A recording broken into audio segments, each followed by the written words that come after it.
This time on the Unfinished project, we tear apart a KTM 950 V-twin. Neil.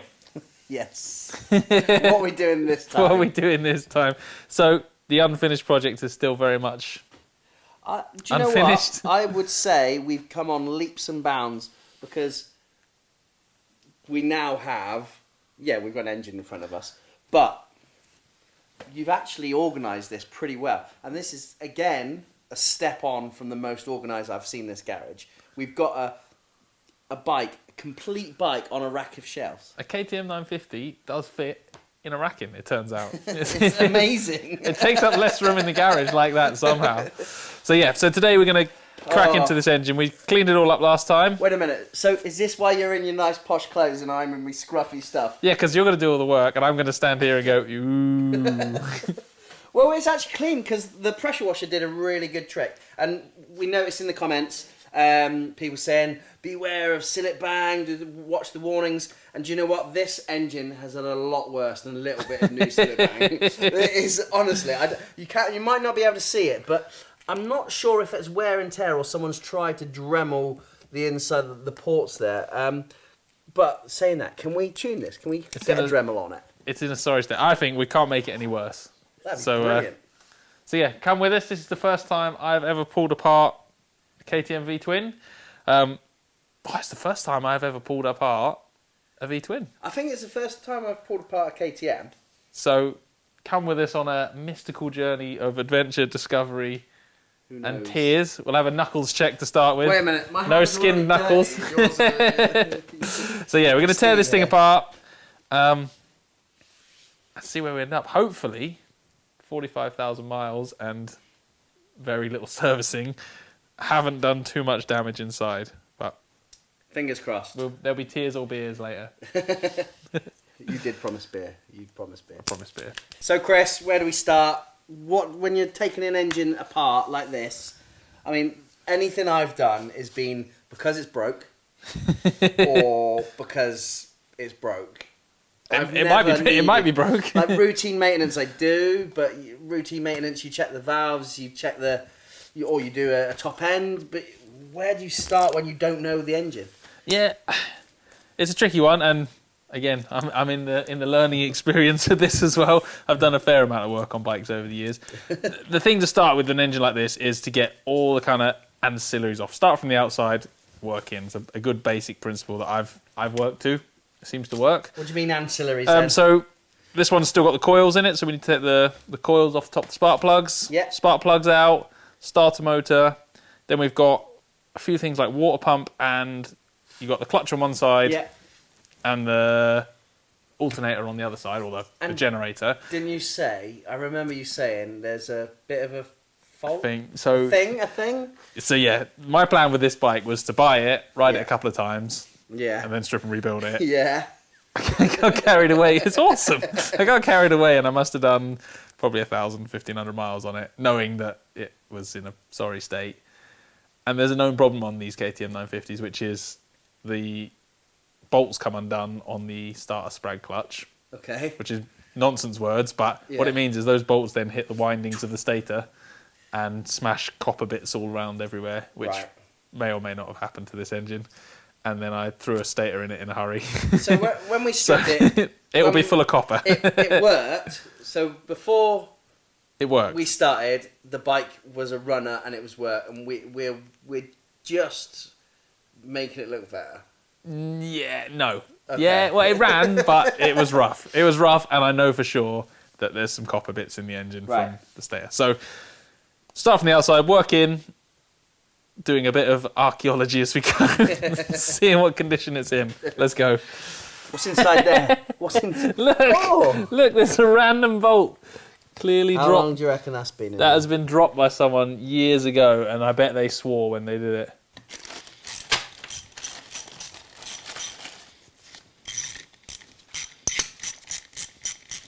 That is my stator windings. So your windings that generate current, electricity to charge the battery and run the electrical things on the bike. The bolts of the starter clutch came out, hit that, spread wrap round the whole engine.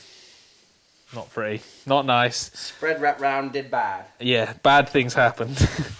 They have not had a hard life. That one's had a bit of heat in it, but it's that's expected there, isn't it? Yeah, I mean, to be honest, I'm quite happy with those.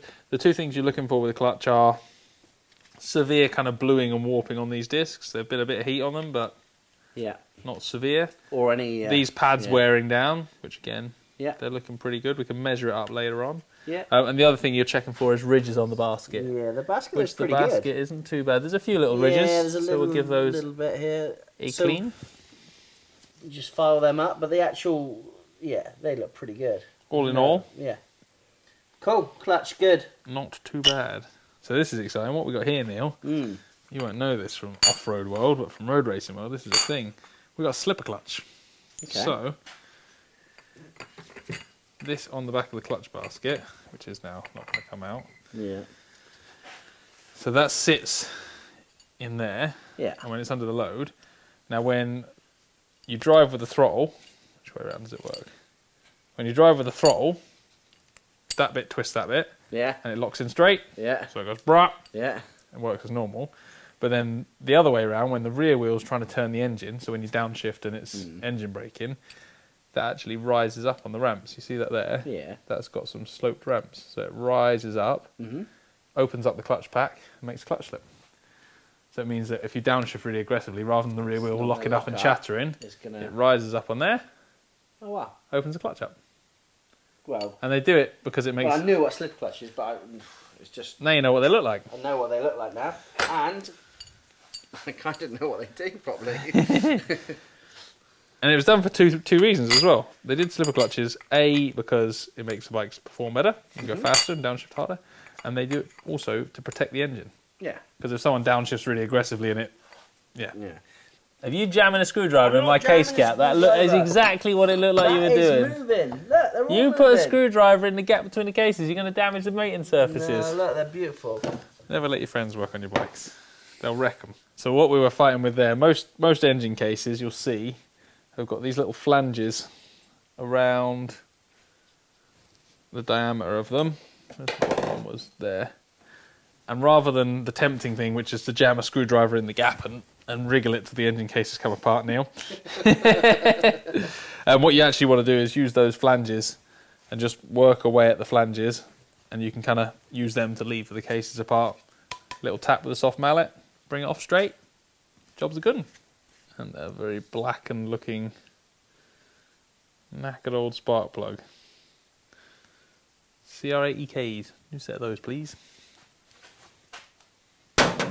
So that's the clutch off, the primary drive all exposed. That one's a reverse thread. Note to self, something's a reverse thread.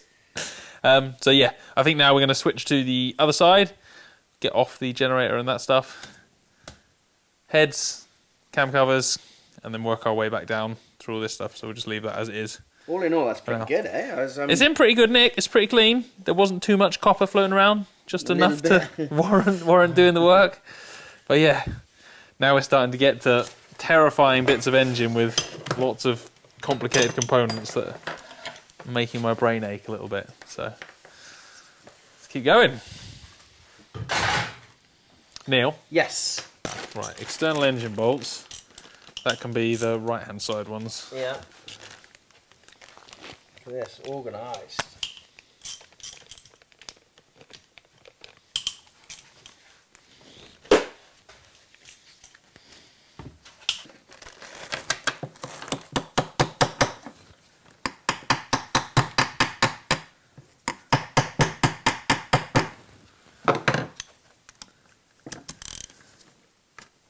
No way. Sorry. It's unbelievable that came undone. I might replace that bolt.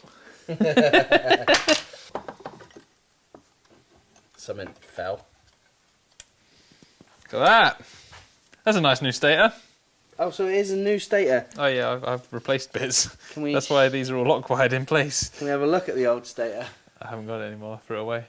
Oh no, some of it's still in the engine. So yeah, lovely job. As mentioned previously, that is my replacement stator. and that is the lock wiring on the bolts. So explain what goes wrong. It's these- been a common problem. Eh? These 6 bolts back off if they're not Loctited properly. So if someone hasn't Loctited them when they've rebuilt and it's not the engine, just honest. I've had a bike done there. it's a thing that happens on bikes. An RMX, A Suzuki. There you go. It's a thing. and it was. So yeah, these backed off. Those bolts then hit these coils, and then smush those coils all around the engine. And the first thing you know about it is your bike stops charging, your battery goes flat. You do that, and it pushes him off.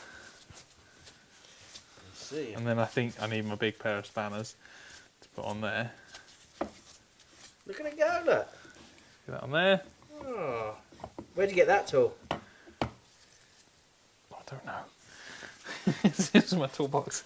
Can you tell us? I think It's my got your granddad name got on me it. it. It's got my name on it. It doesn't even have a brand on it. It's a tool that was in my... I think the reason it has Northover engraved on it is because it belonged to my granddad. And he gave it to me in a box of tools, and I went, I have no idea what that does. Turns out it's for getting That's good. getting your generator flywheel thing off of your KTM crankshaft. So we've had a couple of disasters. One being the neutral switch, which is a plastic housing with like a thing on it, but yeah, it's pretty corroded. And as soon as I tried to move it to get it out, it snapped, and the whole plastic's all brittle. It smashed, and I was sad. And I felt like it was my fault. I felt like I could have saved him. I felt like there was more we could have done, but alas, it was too late. It's gone. So we need a new one of them. And this is pretty cool. So these are on the sides of the heads. You've got the secondary air injection circuit, which it's an emissions thing to, I don't know, make the bikes run better when they're cold, or make save trees, protect polar bears. Yeah, it's not a very nice technique for emissions improvement, because it puts kind of carbony, horrible air back around your engine through the breather circuit and into the airbox, and you end up, I mean, look at that, with crud like that floating around inside the bits of your bike where you don't want it floating around inside. I mean, that is... So where does that go? Where can it go? That is a breather circuit, so I think that goes into... I don't know, the oil? All that breather? dirt, where does it stop? I don't know.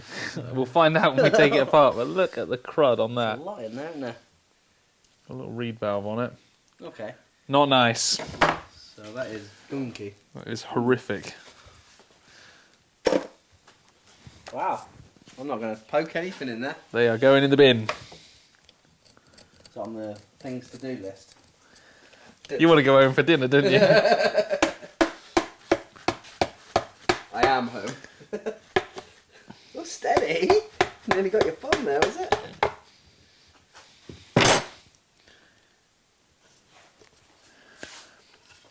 With the Jurassic Park theme. There's a lot of crud in there. I know we just dislodged it, but... Yeah. It's not actually horrendous. There's no like massive wear on the cam lobes. Mm. So, this coating on the cams, the cam follow... Oh. You sound like you've had a revelation, Neil. What have you learned? What have you discovered? So that they are coated, so when the coating's gone, or there's any... Now there's not, because there's a little bit of marking on that one, a bit isn't of there? marking, but not too much. I'm going to say they're not too bad. And yeah, what's all that? Is that just the cast? That's the casting, yeah. So the only bits of the cam surface that have to be that fine polished Yeah. finish are the ones that run on the buckets above the valves themselves. Mm-hmm. So where do you learn all this then, Chris? Can you, or where did I? Where did you? Where did I? Where by? That was good, my good England there. I'm quite fortunate that my dad was a car mechanic Okay. when I was a young kid. You don't lose it. He surely still is. Oh, he still is a car mechanic, but he doesn't do it as a job. He does something else for a job now that involves less laying on the floor under old cars, which I think makes him happy. Yeah. And my uncle's a motorcycle mechanic, has been all his life, and I've got kind of 4 uncles, all of whom are tinkerers, I'd call them, I guess. Tinkerers. They all work on motorbikes. They all come from that era, like riding through the 70s and 80s, when you did work on your bike. Like no one had the money to pay. They go in a special. I'm going to leave them all. I'm going to leave them all in the ladder. Okay.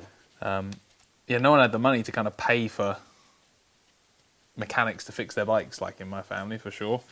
So they all worked on their own bikes, and in those eras, motorbikes kind of broke regularly. Like now, we're pretty lucky. You just buy a bike and ride it, and if it stops working, you put some more fuel in it. Yeah. So they're all pretty hands-on with. Oh look, that bit slides up the middle. I'm just gonna lazily use this bolt to. There's a sleeve where the spark plug goes. There's a new component for you. So that's kind of it. I cheated, really.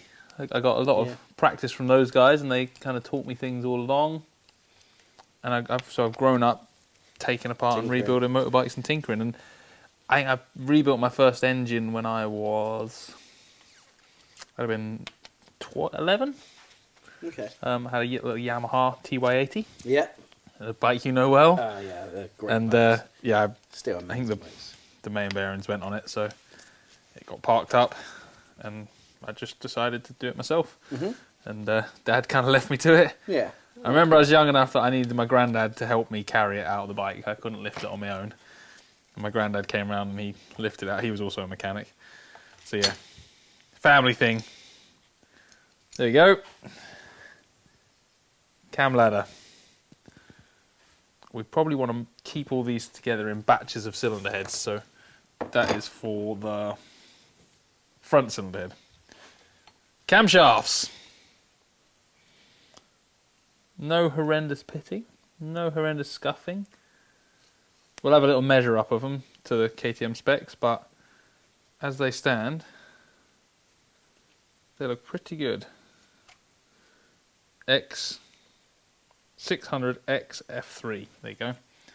That'd be an exhaust cam. One thing that's super important at this point, underneath the camshafts, you have these are buckets. Yep.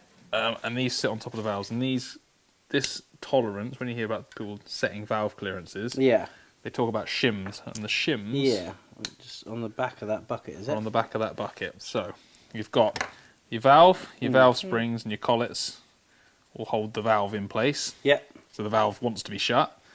Above it, you have a little teeny tiny shim like that. Yep. Sits on top of the valve, and your bucket slides over the top of that. The bucket's there to stop the camshafts scuffing this thing out of the way. Mm-hmm.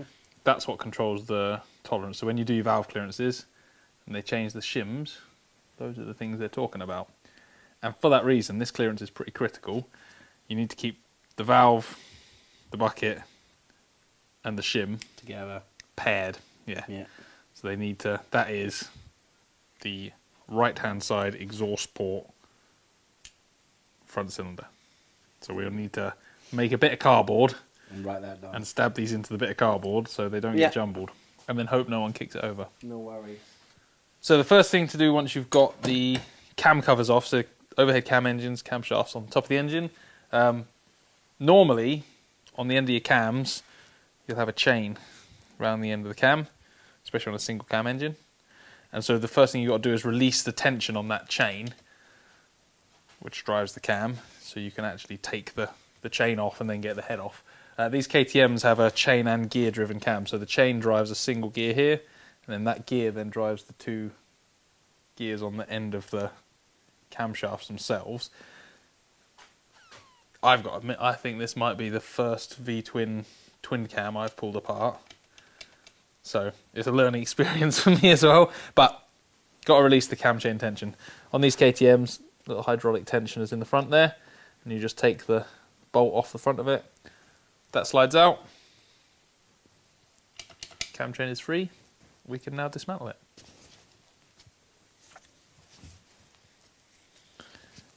So it always makes me nervous when people say things like, "Oh, when did you learn to be a mechanic?" Because I don't know that I don't know that you really learn. There's a lot of just kind of pulling things apart slowly, and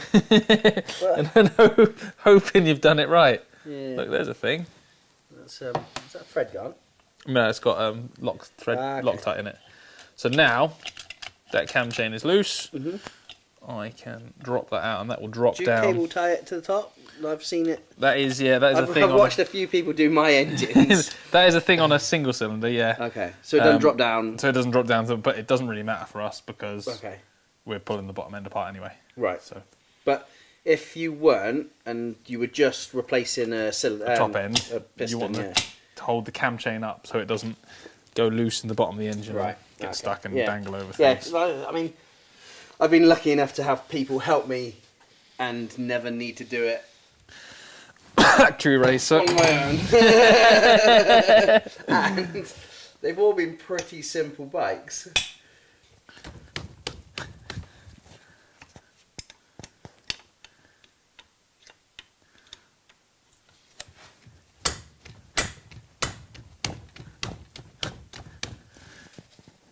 Push your hand now. I once spent the day undoing loads and loads of really tight bolts. Yeah. And got real bad pains and woke up the next day with a really sore hand. Bruised your palm. And said to my wife, I think I might have the early onset of arthritis here in my hands. And then I remembered what I'd been doing the previous day. Yeah. Not one for drama queen, but... Just come off, should it? Oh, look at that. A little lucky tap. And then look at we've the got pins. Look at the corrosion on them. Oh, they're not nice, are they? So we're just going to And lift it up it's slowly. falling straight into the barrel. There. Oh no. Oh god. A little bit of springing from the cam chain tensioner there. Look at that. Ooh. Not awful. Bit of coke on the valves. But no actual nasties in there. No dents, no cracks, no massive pitting or anything. Cylinder head. Awesome.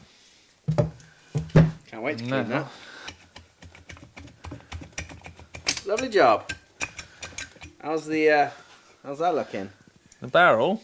Oh, that is pretty impressive. I don't know if we can get a quick rag and wipe that. What does this one say? Die trying. It does. Or you're going to tape someone's. So that, for a bike with 45,000 miles, I don't know if you can see if I can get in the light there. That's 45,000 miles worth of wear on that. That barrel, in pretty awesome condition. Good job, KTM. Happy days.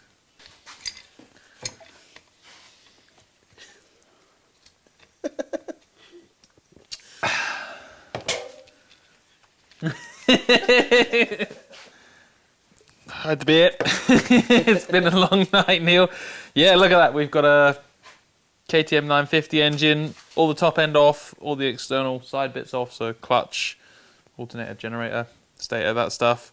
We're down to splitting the cases is the next job. The good news is we haven't found anything bad, have we, Neil? I mean, one rounded bolt. One rounded bolt, a little bit of copper, but I think you got rid of that the first time round. And yeah, all in all, I've definitely learned a little bit. It's pretty amazing the condition of the engine, like for the mileage and for how bad it looks on the outside. Like the inside of the engine's it's in pretty good nick so there's far. Not an awful lot added to our list. A few O-rings, gaskets and stuff, but we expected that. Some bits I broke along the way. Yeah, we still haven't. Yeah, we brushed over that, but yeah, that's pretty cool. We're in a good place to stop now. So what's next? What happens after this? Where do we go from here? Yeah, now it's terrifying. Now it's even more wrecked. So I think the next job is to remove the last few gears and sprockets and stuff off the outside of this engine so that we can then split the cases. And, so we're splitting it? We're splitting the cases, yeah. Right. I said I'm going to strip and rebuild the engine. 2 reasons. I want to make sure the copper's out of everywhere. Yeah. I kind of want to see what condition everything's in given the age of it. I'm pretty interested too. And also, I want to paint the engine because you could have painted it all as one, but I'd like to strip it all and clean it because as we gave it such a good cleaning last time, and now, as we've pulled components apart, there's schmutz and... There's definitely bits and pieces that need a thorough clean. So yeah, I think given how good the frame looks now, to do that justice, we've got to make every component that goes back on that bike look just as good as the frame. So completely apart for the rest of the engine, then we're going to powder coat all of the externals of the engine, so all of the engine housing, or paint, whichever I decide to do at the time. Yeah. So next step, split the cases, powder coat the engine, all the new bits. Massive shopping. This is going to destroy the bank balance. And then we get to assemble it. Nice one. So I hope you've enjoyed watching, guys. It's been pretty good. Bit of automotive archaeology there, learning along the way. Please send us some comments, thoughts, if you think there's bits we did wrong, you think there's bits we could do better. We'll read that stuff and we'll be well up for your feedback. And say me and Neil, just amateur mechanics. We've got a bit of time spent tinkering on bikes. We've broken loads of bikes. Broken tons of bikes and plenty of bones. Massive shout out to people like Si, Dakar, heroes, who inspired me to do products like this and make me want to go and make these bikes that can go cool places. Do you know what? We should do something cool on it. What should we do? We should go and do a rally. I reckon we should do a rally. How many people in this room have done a rally and not broken a collarbone? See you next time.